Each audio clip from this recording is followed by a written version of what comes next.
Magandang umaga Pilipinas, magandang umaga Puerto Princesa at sa buong lalawigan ng Palawan. Para sa malaking misyon at mas malawak na paglilingkod sa bayan, narito na ho ang ating pong mga balita sa Super Balita sa Umaga numero 2. Radyo Puerto Princesa, DYSP. Ito ang balita. Para ho sa ating pong ulat panahon. Bantay Panahon. Malalakas na bugso ng hangin ang inaasahan sa Hilagang Luzon at silangang mga bahagi ng Central at Southern Luzon. Ang sentro na binabantayan mga kapuso ng low pressure area ay huling namataan ang Pag-asa sa layong 705 kilometers sa silangan ng Eastern Visayas. Ito'y malayo pa sa kalupaan at wala pang direktang epekto sa bansa. Sa mga susunod na oras, inaasahang kikilos ito papalapit sa Bicol, Eastern Visayas, Caraga area at may tsansa pa rin maging bagyo bago tumawid sa weekend. Kung sakaling ito'y maging bagyo ay tatawagin sa pangalang Wilma. Bantay Panahon. Ang pinagsamang epekto ng amihan, shareline at papalapit na LPA ang inaasam magdudulot ng makulimlim na panahon at mga pag-ulan sa silangang bahagi ng Luzon at Visayas. Bantay Panahon. Ang shareline naman ay patuloy na magpapaulan sa silangang bahagi ng Southern Luzon at Visayas. Makulimlim na may paminsan-minsan mga pag-ulan, pagbugso ng hangin at thunderstorm inaasahan. Yan po sa Catanduanes, sa Albay, Sursogon, Northern Samar, Eastern Samar at Samar. Ang surge naman ng amihan o itong northeast monsoon ay umaabot at nakakaapekto mga kapuso sa Northern Luzon. Bantay Panahon. Samantala mga kaibigan, ang Visayas, Palawan kasama ng Isla ng Calayan at Occidental Mindoro ay makakaranas ng bahagyang maulap hanggang sa maulap na papawirin na may pulo-pulong mga pag-ulan, pagkulog at pagkidlat dahil ho sa localized thunderstorms. Ang Palawan kasamang Isla ng Calayan at Occidental Mindoro ay makakaranas na mahina hanggang sa katamtaman na hangin mula sa Hilagan Silangan hanggang sa Hilaga na may mahina hanggang sa katamtaman na alon sa karagatan. Ang buong Visayas ay makakaranas na mahina hanggang sa katamtaman na hangin mula sa Hilaga hanggang sa Hilagang Kanluran na may mahina hanggang sa katamtaman na pag-alon sa karagatan. Bantay Panahon. Ang tamang oras mga kapuso, alas 5:49 na ho ng umaga. Kayo'y nakikinig sa Super Balita sa Umaga. Samantala sa iba pang balita, lalaking subject ng search warrant na nakumpiskahan ng baril at mga bala, isa sa mga person of interest ng Puerto Princesa City Police Office sa pagpatay sa abogado dito po sa lungsod kay Attorney Joshua Abrina kamakailan. Super Radyo Police Report. Alamin ho natin ang detalye ng balitang yan si Super Kenneth Calumret sa detalye ng balita. Pasok! Kinumpirma ng Puerto Princesa City Police Office na ang lalaking napumpiskahan ng baril at mga bala sa isinagawang search warrant operation sa Barangay Tagburos noong December 1 ngayong taon ay itinuturing na isa sa mga person of interest sa kaso ng pagpaslang kay Attorney Joshua Abrina, ang dating legal officer ng DepEd Palawan noong September 17 taong kasalukuyan. Ayon sa PPCPO, ang pagiging person of interest nito ay hindi naman nangangahulugang siya ang suspect sa krimen. Bagkus ay maaaring mayroon lamang itong nalalaman o impormasyon na makatutulong upang mapabilis ang pagresolba ng kaso. Binigyang tindi ng CDPNP ang sinagawang search warrant operation laban sa naturang individual ay hindi direktang konektado sa kaso ng pagpatay.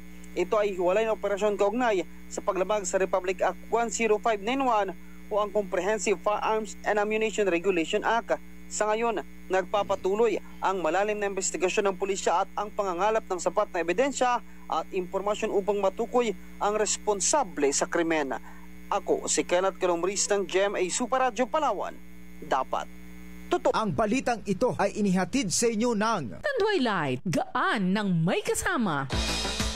Alas 5:51 na ho ng umaga mga kapuso. Samantala si Mapag Balita Regional Tripartite WIJES and Productivity Board, itong RTWPB sa Mimaropa, inaasahan na magsasagawa na ng deliberation sa araw ng Biyernes para sa magiging panibagong minimum wage sa rehiyon ng Mimaropa. Super Radio Local News. Alamin ho natin ang detalye ng balitang yan si Super Wilmar Abreya. Sa detalye ng balita, paso! Natapos na ng Regional Tripartite Wages and Productivity Board ang pagsasagawa ng public hearing para sa minimum wage determination sa rehiyon ng Mimaropa. Huling public hearing na ginanap sa Kalapan at kasunod nito ang deliberation ng board para sa minimum wage. Ang kay Dole Regional Director at Chairman ng RTWPB, Naumilin Abiliana, sa December 5, araw ng Biyernes, ang gagawin wage deliberation ng board. Dito na nga malalaman na magiging pasya kung magkano at kung mayroong wage increase. Samantala, sakaling makapagpalabas ang desisyon ng RTWPB ay magiging epektibo ito pagkatapos ng 15 araw pagkatapos ng publication nito. Ako, si Wilmar Abreya ng GMA Super Radio Palawan, dapat totoo. Mga kaibigan, muli itong Panginoon po mga orasan ng ating oras. Ganap na po alas 5:52 at kayo ho'y patuloy po nakikinig sa Super Balita sa Umaga numero 2. Kayo'y nakikinig sa Super Balita sa Umaga. Puerto Princesa City, nanguna bilang fastest growing economies sa Luzon. Super Radio Local News. Alamin ho natin mga kaibigan, ramdam niyo ba? Alamin ho natin ang buong detalye ng balitang yan. Super Wilmar Abreya sa detalye ng balita. Paso! Ang lungsod ng Puerto Princesa ang pinakamabilis ang paglago ng ekonomiya sa Luzon area sa datos ng Philippine Statistics Authority. Top 1 ang Puerto Princesa na may 9.8% sa paglago ng ekonomiya. Kasunod nito ang Batanes na may 9.6% growth. Pangatlo ang Bataan na may 9.3%. Pang-apat ang Marinduque na may 8.5%. At ang panglima ang Tarlac na may 7.6%. Samantala, kabilang din ang Puerto Princesa sa top 5 fast-growing economies pagdating sa services na nasa ikatlong pwesto na may 9.36%. Ako, si Wilmar Abreya ng GMA Super Radio Palawan, dapat totoo. Samantala mga kaibigan, balikan ko natin si Super Kenneth Calomres. Iwahig Prison and Penal Farm nagsagawa ng surprise drug testing sa lahat ng kanilang kawani. Super Radio Police Report.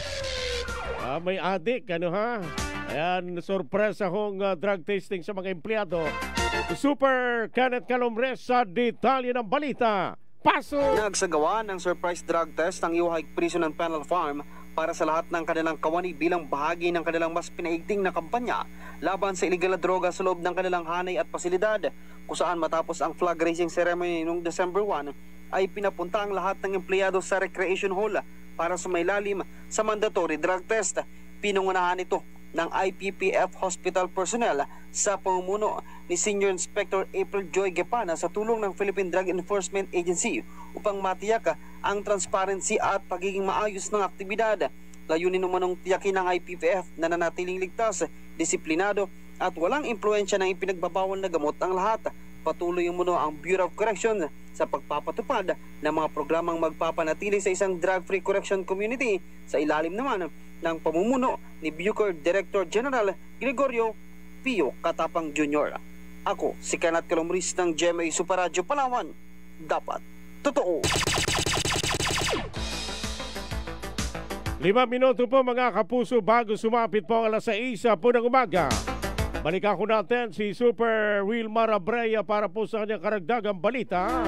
pamunuan ng Puerto Princesa City Water District nagpaliwanag sa sangguniang panlungsod ng kanilang mga dahilan sa planong pagtataas ng singil sa tubig. Super Radio Local News. Sa susunod na taon, tataas na yung bayarin ho natin sa tubig. Super Wilmar Abreya sa detalye ng balita. Paso. Humarap sa regular na sesyon nagsaguliang panlungsod ang pamunuan ng Puerto Princesa City Water District o PPCWD upang ipaliwanag ang dahilan ng kanilang planong pagtataas ng singil sa tubig. Plano kasi ng PPCWD na itaas sa 320 pesos ang minimum rate ng singil sa tubig sa susunod na taong 2026 mula sa kasalukuyang 280 pesos sa 340 pesos naman na magsisimula sa taong 2028. Ayon kay PPCWD Manager Walter Laurel, kanila raw pinaghahandaan ang mga proyektong titiyak sa patuloy na supply ng tubig sa Puerto Princesa, kabilang ang planong konstruksyon ng impounding dam o man-made lake sa Santa Lucia Environmental Estate. Kinakailangan raw kasi ng kumilos ng mas maaga dahil mangangailangan umano ng mahabang panahon ng pag-develop ng source ng tubig at ayaw nilang masisi na hindi agad sila kumilos habang may pagkakataon. Bukod sa construction ng impounding dam sa Santa Lucia, plano rin umano ang pagkakabit ng koneksyon ng tubig sa mga barangay na hindi pa nasiserbisyuhan ng PPCWD. Kabilang dito mga barangay ng Marufinas, Nupanggangan, Tagabenet, Concepcion, Tanabag, Manalo, Mariugon at Langoga na inaasahang makakabitan ng linya ng tubig bago sumapit ang 2030. Sa kasalukuyan umano ay mayroon lamang 53 barangay sa kabuuang 66 na mga barangay sa Puerto Princesa ang may koneksyon ng tubig na may kabuuang 57,250 active connections. Ilan pa sa mga plano ay ang mga proyekto ng PPCWD ay ang elevated and concrete groundwater reservoir, water quality management, pipeline expansion, source development, infiltration well, pipeline rehabilitation program, rehabilitation of existing water sources at construction ng WTP sa Baga Rural Barangay. Aminado si Laurel na malaking pondo ang kakailanganin upang maipatupad ang mga naturang programa at proyekto para sa dependable water supply sa Puerto Princesa. Ako, si Wilmar Abreya ng GMA Super Radio Palawan, dapat totoo.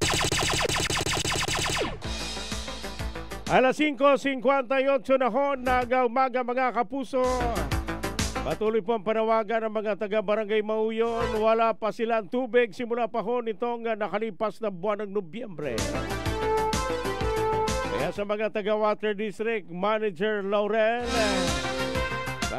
papunta naman ho sa inyo po mga tauhan. Anong pong problema? Bakit hanggang ngayon wala pa rin daw hong tubig ang mga taga-barangay Mauyon? Samantala mga kaibigan, si Mapanga Balita, ilang naging benepisyaryo ng 4P sa rehiyon ng Mimaropa kabilang sa mga pumasa sa nursing licensure exam.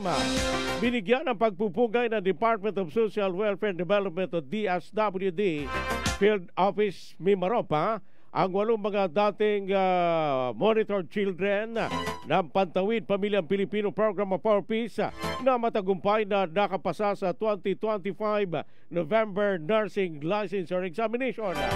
Kabilang dito ang 3 mga dating benepisyaryo ng 4Ps mula sa lalawigan ng Palawan na kinabibilangan ni na Adrian Pasible mula sa Bibiladan na El Nido, Palawan.